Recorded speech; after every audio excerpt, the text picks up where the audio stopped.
Box office దగ్గర ఒకప్పుడు అన్ని సినిమాలకు కూడా ఎక్సలెంట్ లాంగ్ రన్ సొంతమవుతూ ఉండేది. కానీ తర్వాత టైంలో చాలా వరకు సినిమాలకు 2-3 వారాలకే రన్ ఎండ్ అవుతూ వస్తూ ఉండగా రీసెంట్ టైంలో తిరిగి పెద్ద అలాగే క్రేజీ సినిమాలకు లాంగ్ రన్ సొంతమవుతూ ఎంజాయ్ చేస్తూ ఉండటం విశేషం. లాస్ట్ ఇయర్ నుండి చూసుకుంటే టాలీవుడ్ లో మంచి హిట్ అయిన సినిమాలు కొన్ని మాత్రమే ఉండగా ఆ మంచిగా హిట్ అయిన సినిమాలన్నీ కూడా మంచి లాంగ్ రన్ ను సొంతం చేసుకొని కంటిన్యూస్ గా కోటికి తగ్గకుండా షేర్స్ ను ఎక్కువ రోజుల పాటు కూడా సొంతం చేసుకొని దుమ్ము లేపడం విశేషం. లేటెస్ట్ గా సంక్రాంతికి వచ్చిన సంక్రాంతికి వస్తున్న సినిమా కూడా ఎక్సలెంట్ లాంగ్ రన్ ను ఎంజాయ్ చేసి 20 రోజుల పాటు నాన్ స్టాప్ గా కోటికి తగ్గకుండా షేర్ అందుకొని సెన్సేషన్ ను క్రియేట్ చేసింది. దాంతో ఓవరాల్ గా తెలుగు రాష్ట్రాలలో కంటిన్యూస్ గా కోటికి తగ్గకుండా షేర్ అందుకున్న సినిమాల పరంగా ఈ సినిమా కూడా ఒకటిగా చేరగా 20 రోజుల పాటు ఈ మార్కును అందుకున్న అతి కొద్ది సినిమాలలో ఒకటిగా చేరింది. ఒకసారి తెలుగు రాష్ట్రాలలో ఎక్కువ రోజుల పాటు కోటికి తగ్గకుండా షేర్ అందుకున్న సినిమాలను గమనిస్తే బాహుబలి 2 సినిమా ఇప్పటికీ ఎవ్వరికి అందనంత ఎత్తులో 28 రోజుల పాటు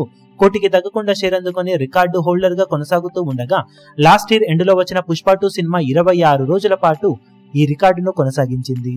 బాహుబలి పార్ట్ 1 20 రోజుల పాటు, ఇప్పుడు సంక్రాంతికి వస్తున్న సినిమా 20 రోజుల పాటు, హనుమాన్ మూవీ 20 రోజుల పాటు కంటిన్యూస్ గా కోటికి తగ్గకుండా షేర్ అందుకొని నిలిచాయి. ఈ సినిమాలు మినిమం 20 రోజుల పాటు కంటిన్యూస్ గా జోరు చూపించగా తర్వాత ప్లేస్లలో దేవర 19 రోజులు, అలవైకుంఠపురంలో 17 రోజులు, ఆర్ఆర్ఆర్ మూవీ 17 రోజులు, F2 16 రోజులు, ఇలా మిగిలిన సినిమాలు మిగిలిన స్థానాలలో నిలిచాయి. మొత్తం మీద అన్ని సినిమాలలోకి కంప్లీట్ మిక్స్డ్ రెస్పాన్స్ తో దేవర మూవీ 19 రోజులు జోరు చూపెడితే బడ్జెట్ పరంగా మీడియం బడ్జెట్ తో తెరకెక్కిన సంక్రాంతికి వస్తున్నాం, హనుమాన్ లాంటి సినిమాలు ఊచకోత కోసే లాంగ్ రన్ ను ఎంజాయ్ చేశాయి. లాస్ట్ ఇయర్ నుండి ఇప్పటి వరకు వచ్చిన సినిమాలు కొన్ని ఏకంగా టాప్ 5 లో ఎంటర్ అవ్వడం విశేషం కాగా ఈ ఏడాది మరిన్ని మంచి క్రేజీ మూవీస్ ఆడియన్స్ ముందుకు రావడానికి సిద్ధమవుతూ ఉన్న నేపథ్యంలో అప్కమింగ్ టైంలో మరిన్ని మంచి సినిమాలు ఈ లిస్టులోకి ఎంటర్ అయ్యే అవకాశం ఎంతైనా ఉందని చెప్పవచ్చు. కానీ బాహుబలి 2 నెలకొల్పిన ఎపిక్ రికార్డును ఫ్యూచర్ లో ఏ సినిమా బ్రేక్ చేయగలుగుతుందో చూడాలి.